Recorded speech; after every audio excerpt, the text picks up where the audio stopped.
Thanks, Joe, and welcome back to Maida Vale with Faith No More playing live for us tonight. And we've just dragged Mike Patton from Faith No More away from the studio into a little side room to talk to us a bit about the album, which is obviously the new album, King for a Day, Fool for a Lifetime.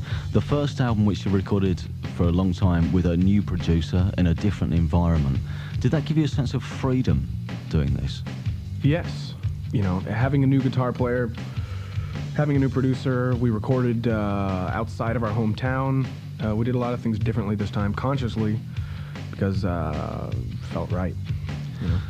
Obviously, Jim Martin, departing, Dean, the new guitarist, coming in. Do you want to tell us a bit about that? Because it was an acrimonious split almost with Jim leaving at the time. Well, needless to say, it wasn't happening.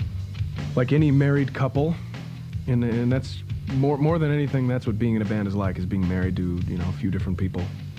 You live together closely, you know, you bicker the same way, you know, a married couple does. You know, you're stuck together, so you don't get in, you know, huge fights, but you do this little bickering thing. We did that with Jim for years, you know, but at some point you have to stop and evaluate, is this relationship worth it, you know? And obviously it wasn't. We wanted to, you know, keep making music. We couldn't do it with him.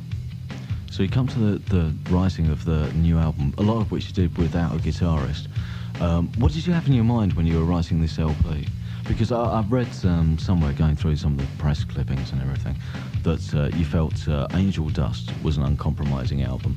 If that was an uncompromising album, how do you perceive this one? Because I think a lot of people, when they hear this new record, will be thinking, well, this is completely out to the left of things that Faith No More have done before.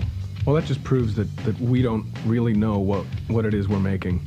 Because this record to us seems very straightforward, very to the point, very direct. I think it's one of the most direct, you know, records we've made. Every song is pretty, you know, concise, makes a specific point, and then stops.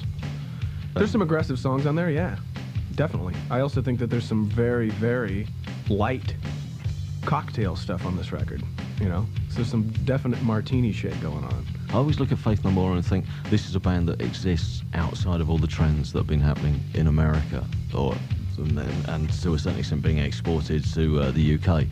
But you've always existed outside the trends. You weren't a grunge band, you're not a kind of pop-punk band, which is, you know, happening at the moment.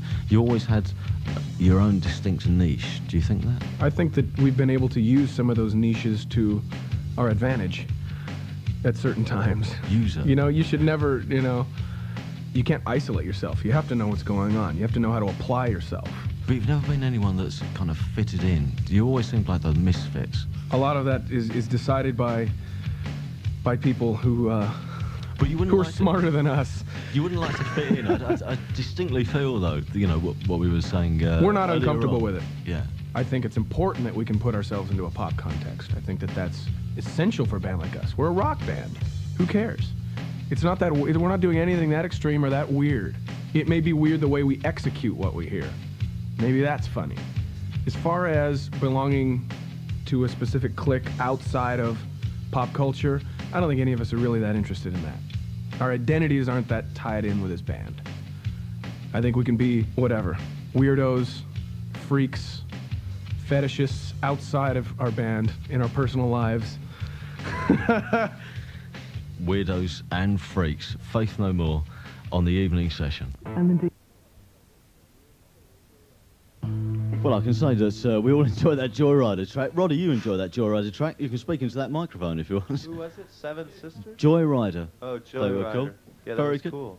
Okay, you're going to do another song for us. This is Faith No More live at Maida Vale.